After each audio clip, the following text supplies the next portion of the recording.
If you can believe it or not, this year marks my 10th year of consistent preaching.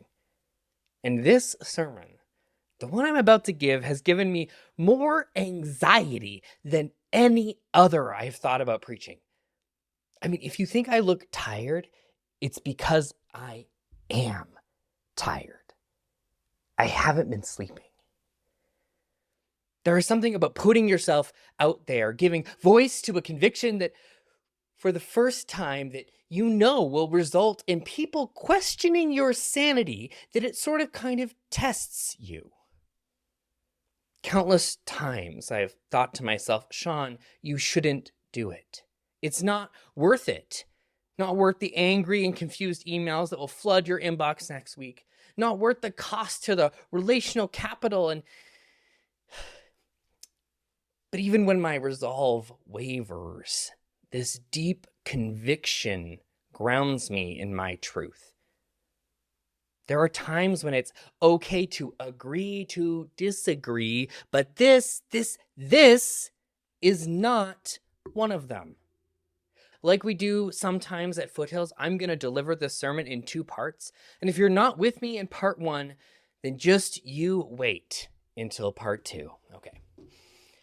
Deep breath. During my recent sabbatical, I had an odd realization. A realization of a sensation that has been present with me my entire life. And because in our tradition, we place as a primary source our experience as a source of revelation, when it came to my consciousness, I realized that it must be important. So what was this all-important revelation? It was that I've never trusted birds. Like, trusted them in here or here. And I know what you're thinking. It's their eyes, right? Those beady black holes of judgment. And you'd be right. But there's more. Their calls, what some people call bird songs, are repetitive, derivative, and just a tad condescending. They sit up in the trees mocking us like a swarm of middle schoolers, chattering to their friends. Look at them, they say. Look how they are stuck to the ground. Look how smushed their beaks are. Let's all start chattering right now. Who cares if it's early in the morning? I'm being serious here. If it was just their eyes and their calls, I might be able to get over it. But it's not. When we go outside, we're surrounded. Birds are everywhere. Birds in the trees, birds in the grass, raptors circling up high. Geese, which I read somewhere are evolutionarily related to velociraptors, they invade our parks. The other day, I was stuck in a 10-minute traffic jam because geese were lazily strolling across the road like they owned the place. And we're just supposed to accept this avian invasion? Just put up with it? Act like it's not weird? They poop on everything. Cars, they poop on them. Houses, they poop on those. The perfect picnic spot, there's poop there. Sometimes they even poop on you. Now, I know what some of you are thinking. Sean, I know you're onto something, but what concerns you most about birds? Well, thanks for asking, firstly. What compels me to devote our sacred hour to the topic, the case against birds, is a deep ethical imperative to expose one of the open secrets that I think we've all experienced, but no one is willing to talk about it. But I refuse to stand in the shadows any longer, and this is what we do here at Foothills. We do hard things. We tell hard truths. So here we go. I was talking to a friend on the phone about this feeling, this distrust of birds that I had this summer, and he said to me, very serious, you should trust that feeling because birds aren't real. I sort of blinked, kind of in shock, like, birds aren't real? And then the call disconnected. What did he mean? How could birds not be real? And that's when I started researching. I started with Rachel Carson, the famous conservationist who broke into public awareness how DDT and pesticides were killing birds by the millions. And as I dug deeper, I realized that Rachel Carson, she only got it half right. Yes, DDT was killing the birds, but it wasn't unintentional. The birds were being deliberately killed by the CIA.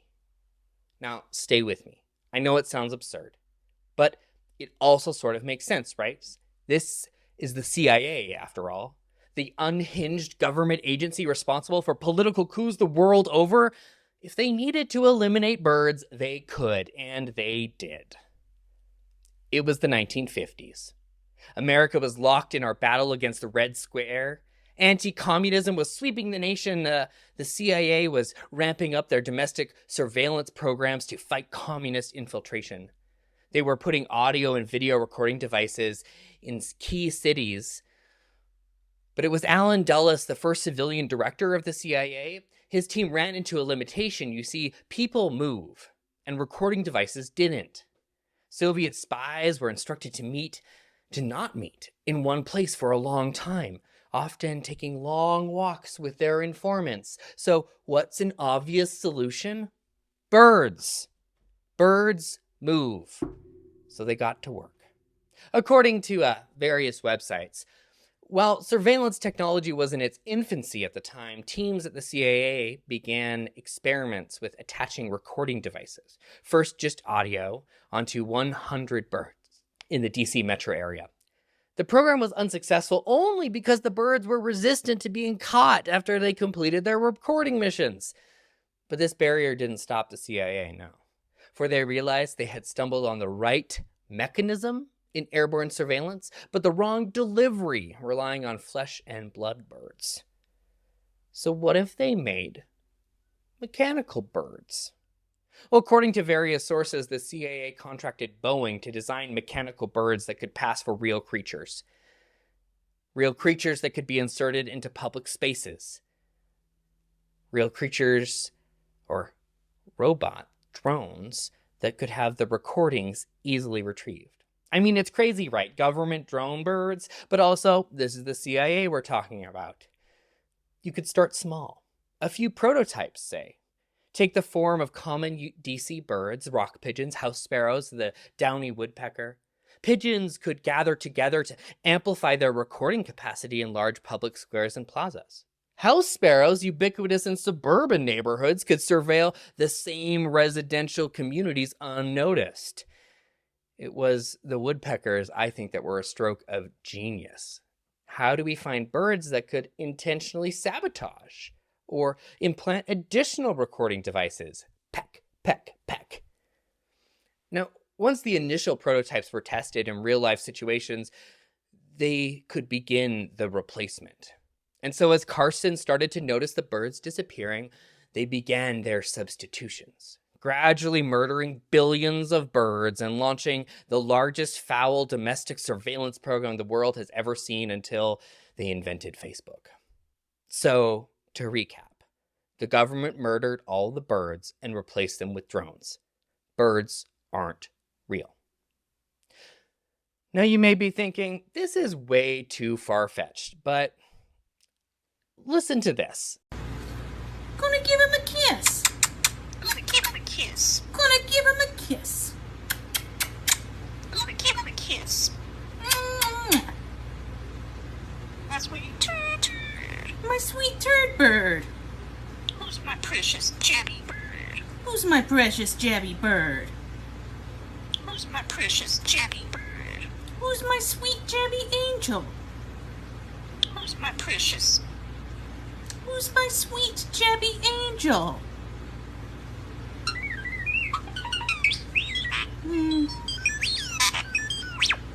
This can't be a real bird. That's obviously a malfunctioning drone.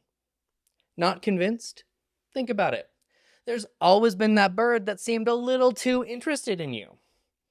Birds are also seemingly drawn to power lines, a convenient mechanism to recharge their nanobatteries. Birds migrate, a convenient time to swap out the new and the old models. I think the last thing that I need to say is that it's also a little suspicious that there is this cult around birds. This is where the mind games go really deep. I mean, how many of you like birds? How many of you go bird watching? How many of you have a favorite bird? The other week I asked on Facebook if people had a favorite bird, and within minutes, hundreds of people had responded, which seemed suspicious because my other Facebook posts never resulted in such a robust response. This is bigger than the big bird lobby. It has to be. It wouldn't surprise me if we found out that the government invested in starting bird watching clubs around the country, literally tricking us to go out and seek our own surveillors. Like, who is watching who, right? Who is watching who? Wake up, people. Bird watching goes both ways. It's just sick. And so today I'm coming out as the real me. I am a bird truther because I know that birds aren't real. That birds are a lie. Amen, and blessed be.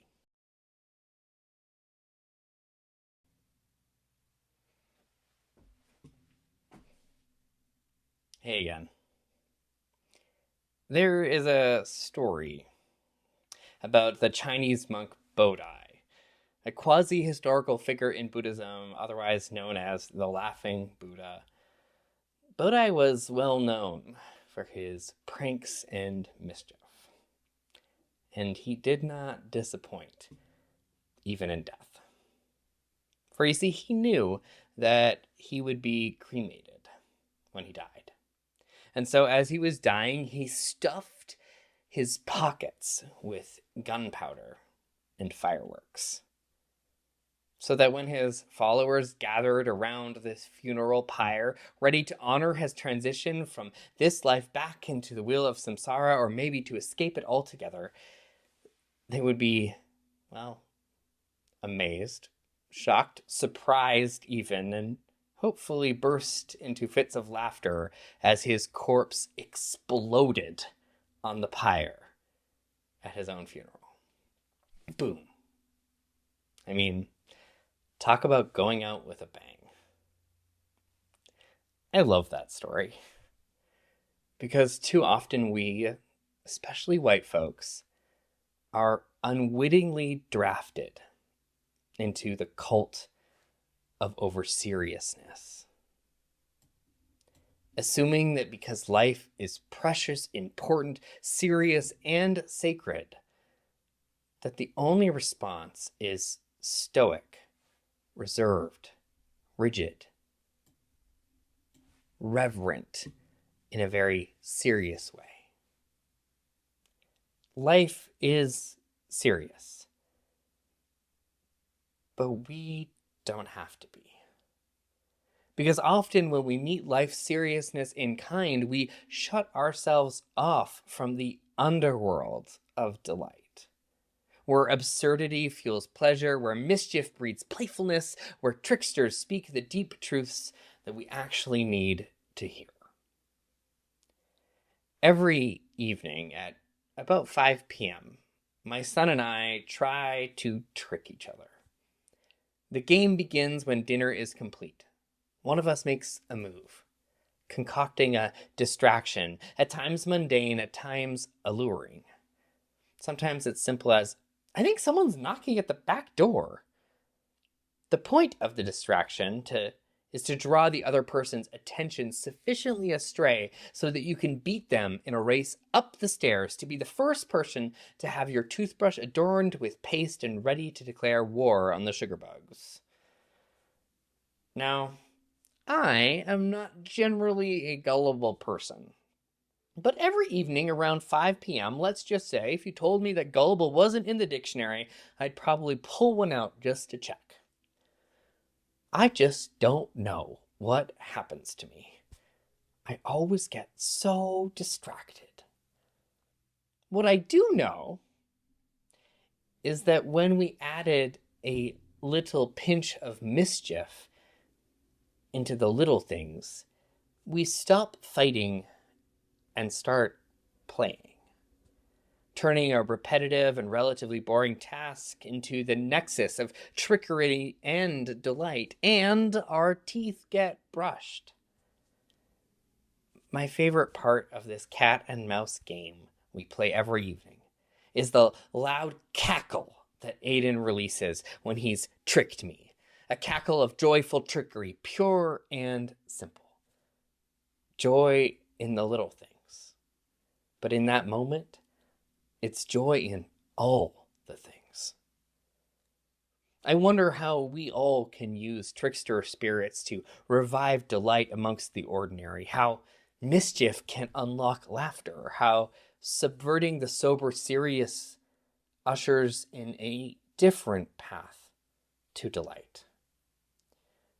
For there is a holiness to mischief, a sacredness of disrupting the monotony of the ordinary with injections of absurdity, a sacrament of upending the status quo, serving eviction notices to the accepted absurdities of the everyday. There's a story about the British philosopher G.E.M. Anscombe, who was invited to give a guest lecture in Boston in the 1960s. After the lecture, the faculty took her out to a fancy dinner, and Anscombe was wearing her customary slacks under a long tunic. When she arrived at the restaurant, she was stopped by the head waiter, who informed her that in this particular establishment, women were not permitted to wear trousers. In a brilliant display of deliberate misunderstanding, Anscombe reacted to the waiter's exclamation with cut. And in a brilliant display of deliberate misunderstanding, Anscombe reacted to the waiter exclaiming, "What an extraordinary rule!" and proceeded to remove her trousers on the spot. This is even more amusing when you know that she had a reputation as a rather stern Catholic moralist. Holy mischief disrupts the ordinary and the normative with sparks of laughter, which is another name often for love. For the past 4 weeks, I have been living in a little experimental and odd world, in which I have been pretending that birds aren't real. Let's just be clear. Birds are real. I know that birds are real. But the amount of joy and delight I've experienced in pretending has been immense. Being on the inside of such an extensive and ridiculous joke has filled me with an unending supply of delight. When someone mentions a bird, I have just been muttering under my breath, well, birds aren't real. Birds aren't real. I've been posting cryptic posts on Facebook about having never really trusted birds. Sort of fake information about geese being descended from velociraptors. Questioning whether or not other people feel like birds are just watching them. The number of people who have come up to me and started conversations about my feelings about birds is in the dozens. And each time, because I knew I was preaching this sermon, I had to stop my face from breaking and giving up the joke. It's hard to explain logically, because the delight is derived from the realm of the absurd, from the mischievousness, from subversiveness. Now, birds aren't real is a real thing. It's a satirical movement that started in 2017 when a young college student, Peter McIndoe, was attending the Women's March in Memphis. He noticed a group of counter-protesters promoting hate, and on a whim, he grabbed a poster and wrote the most ridiculous thing he could imagine: birds aren't real. He then proceeded to clown around in front of the hate-filled protesters, meeting their absurdity with his own. Little did he know, though, that a video of him would go viral on Facebook. Suddenly, he was the guy who didn't believe in birds. Thrusting him into the spotlight of the internet, the nexus of conspiratorial thinking that has birthed Pizzagate and QAnon. We live in a time when we are primed to distrust, to both ridicule the guy with the birds aren't real sign, but also because we've lived through enough that we constantly question ourselves. Like, am I missing something? Is someone pulling the wool over my eyes? Are birds not actually real? There is a madness that comes with facing this reality, Peter explained. And a lot of people feel the madness and don't really have a way to express it. The viral moment brought attention and exposed the possibility for something greater, and Peter and a few of his friends dove in. What if they started a satirical conspiracy theory, a, quote, mirror to what everyone was feeling, part coping and therapeutic, part social commentary?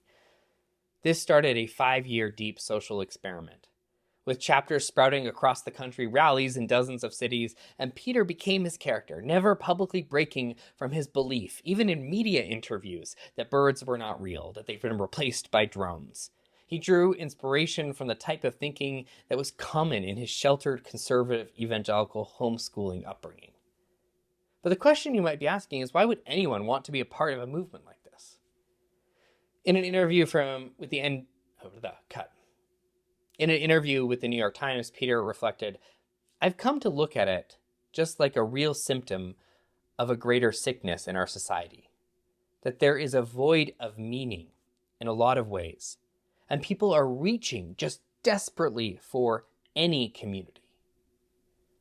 Now, no one shows up at a Birds Aren't Real rally believing that birds aren't real.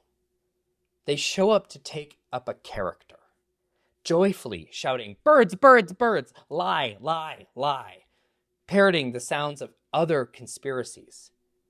But this time, they're on the inside of a joke exposing the absurdity of modernity. As Peter says, Birds Aren't Real is almost like an igloo in a snowstorm, if that makes sense. It's kind of like a place where people can kind of make shelter out of the same type of material that causes the chaos, given that people can take misinformation and use it as a place to safely process misinformation. I think comedy is very disarming, a very disarming form of communication, and it allows people to come together and laugh at these things that in everyday life are terrifying. And there's something about laughing at these things that breaks the illusion of the monster. Conspiracy theories and conspiratorial thinking is not new. It's ancient. It preys on our most basic animal tendencies of anxiety and fear. What I noticed as I steeped myself in the world of Birds Aren't Real, I noticed the ways that conspiracies play into feelings of isolation, vulnerability, how they use twisted logic that may convince you for a moment, and that's enough to draw you in to belonging. You go from being a victim to being a hero. In playing in this playground, there was an inoculation effect of being exposed to the same tactics, but done with no malicious intent. I began to notice how these same tactics showed up in public discourse, in fad trends or political rants on many sides of the political spectrum. It gave me a new appreciation and delight and joy in what we might do if we centered joy and mirth, even in these serious times. Bird brigades, that's what a group of people who believe in birds aren't real are called. They've also shown up in the public sphere. They've shown up at anti-abortion protests in Texas, standing shoulder to shoulder with anti-choice protesters with their fake and graphic images. The bird brigades just began chanting, "Birds aren't real, birds aren't real," as if they were somehow on the same side of the protest as the anti-abortion. A cacophony of comedy and absurdity which caused those anti-choice protesters to eventually pack up and leave. They couldn't be heard over the joy and the delight and the absurdity of the protesters. In the Book of Delights, Ross Gay writes, "Today I have smuggled 3 fig cuttings onto a flight from Philadelphia to Detroit. Truth be told, no smuggling has occurred, given as I was carrying the things open and notorious, their roots tucked into some moist compost in a plastic bag.